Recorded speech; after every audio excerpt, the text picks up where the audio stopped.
Hello friends. SSC CPO के 28 जून के first shift exam complete हो चुका है और इस शिफ्ट में सभी जीके जैसे क्वेश्चनों को हम डिटेल का सॉल्यूशन देखने वाले हैं और इसकी कंप्लीट पीडीएफ लिंक आपको कमेंट बॉक्स में मिल जाएगी, वहां से आप आसानी से डाउनलोड कर सकते हैं। सभी क्वेश्चन आपके फर्स्ट शिफ्ट से रहने वाले हैं। अगर आपको यहाँ पर कोई क्वेश्चन रॉन्ग लग रहा है तो आप इसे करेक्ट करके कमेंट बॉक्स में बता सकते हैं। तो पहला क्वेश्चन आया था आपके दंती दुर्ग भारत के किस राजवंश से संबंधित है। तो आपके दंती दुर्ग का संबंध आपके राष्ट्रकूट वंश से संबंधित है। किससे? राष्ट्रकूट वंश से संबंधित आपके दंती दुर्ग। निम्नलिखित में से कौन सी नदी मानसरोवर झील से निकलती है? तो आपके मानसरोवर झील से आपके सिंधु नदी का उद्गम स्थल है। आपके मानसरोवर झील से 3 नदियों का उद्गम स्थल आपके ब्रह्मपुत्र, चिनाब और सिंधु। इनमें से भी आपकी एक ऑप्शन के अंदर रही होगी, वो आपका बिल्कुल करेक्ट हो जाएगा। ओलंपिक में प्रथम बार महिलाओं ने कब भाग लिया था? सन 1900 के अंदर। कब? 1900 के अंदर ओलंपिक में प्रथम बार महिलाओं ने भाग लिया था। ओलंपिक में प्रथम बार महिलाओं ने सन 1900 के अंदर भाग लिया था। किस नदी का उद्गम राक्षस ताल झील से होता है? तो आपके सतलज या सुतलज नदी का, किसका? सतलज नदी का उद्गम आपके राक्षस ताल झील से होता है। किससे होता है? राक्षस ताल से आपके सतलज नदी का उद्गम होता है। भारत के संविधान के अनुच्छेद 48A में राज्यों का संरक्षण एवं सर्वोदय सुनिश्चित करने का निर्देश दिया गया। आपके पर्यावरण का, किसका संरक्षण? पर्यावरण का संरक्षण सुनिश्चित करने का आदेश अनुच्छेद 48A के अंदर दिया गया। किसके अंदर? अनुच्छेद 48A के अंदर इसका उल्लेख किया गया। ए सुटेबल बॉय पुस्तक के लेखक कौन है? आपके विक्रम सेठ। आपके ए सुटेबल बॉय के लेखक कौन? आपके विक्रम सेठ। विक्रम सेठ आपके ए सुटेबल बॉय पुस्तक के लेखक है, विक्रम सेठ।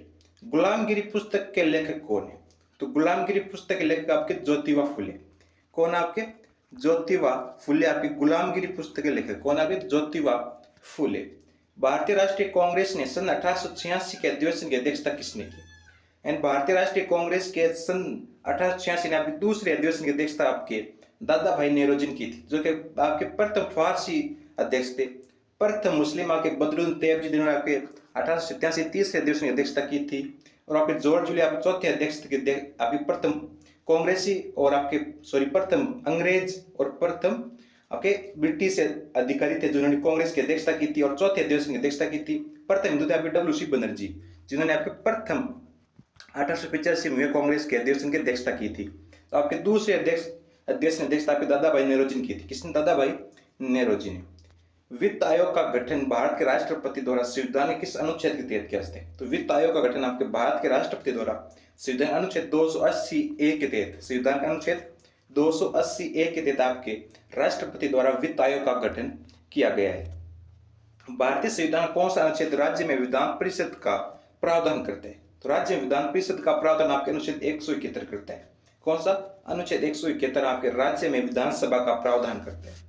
अनुच्छेद 171। यहाँ पर क्वेश्चन यह भी हो सकता है कि विधानसभा का गठन किस अनुच्छेद के तहत, यानी विधानसभा का गठन किस अनुच्छेद के तहत? अनुच्छेद 169 के तहत आपकी विधानसभा का गठन किया गया। इन दोनों में से एक क्वेश्चन आप एग्जाम में रहा होगा, वो आपका बिल्कुल करेक्ट ऑप्शन हो जाएगा। 169 अनुच्छेद या आपके 171, इनमें से एक आप ऑप्शन के अंदर रहा होगा। आप क्वेश्चन आपके दो हो सकते हैं, विधान परिषद का प्रावधान या विधानसभा का गठन। निम्नलिखित में से कौन सा नाम भरतनाट्यम से संबंधित है? तो इन सब में आपके चारों ऑप्शन में आपके रुक्मिणीदेवी अरुणडेल आपके भरतनाट्यम से संबंधित एक प्रसिद्ध नृत्यांगन है। भरतनाट्यम से संबंधित एक प्रसिद्ध नृत्यांगन है। पंडित बिरजू महाराज आपके कथक संबंधित है। केलुचंद महाराज आपके ओडिसी नृत्यांगना से संबंधित है। किससे? ओडिसी शास्त्रीय नृत्य संबंधित कौन? आपके केलुचंद महापात्र। कोजागिरी पूर्णिमा महोत्सव किस राज्य से मिलता है? महाराष्ट्र राज्य से मिलता है। कोजागिरी पूर्णिमा महोत्सव महाराष्ट्र राज्य से। भारत में पहली बार रेलवे कब शुरू किया गया था? सन 1853 के अंदर। सन 1853 के अंदर लॉर्ड डलहौजी द्वारा आपके भारत में प्रथम बार रेलवे बॉम्बे से ठाणे के बीच में, यानी मुंबई से ठाणे के बीच में 34 किलोमीटर की दूरी के अंदर से शुरू किया गया था। हिमालय के मैदान और शिवालिक के बीच की घाटी को कहा जाता है, तो उन्हें आपके दून कहा जाता है। क्या कहा जाता है? दून कहा जाता है। उन्हें दून कहा जाता है। हिमालय के मैदान और शिवालिक के बीच की घाटी को दून कहा जाता है। मध्य प्रदेश में राई नृत्य के लिए 2022 में पद्मश्री से किसे सम्मानित किया गया? राम साई पांडे को 2022 में पद्मश्री से सम्मानित किया गया। किस नृत्य के लिए? राई नृत्य। किस राज्य के? मध्य प्रदेश के। रमजान के बाद कौन सा त्योहार आता है? तो ईद त्योहार आता है। कौन से? रमजान माह के बाद, रमजान त्योहार के बाद ईद त्योहार आते हैं। पंडित जवाहरलाल नेहरू द्वारा प्रस्तावित उद्देश्य प्रस्ताव को संविधान सभा द्वारा कब स्वीकारा गया?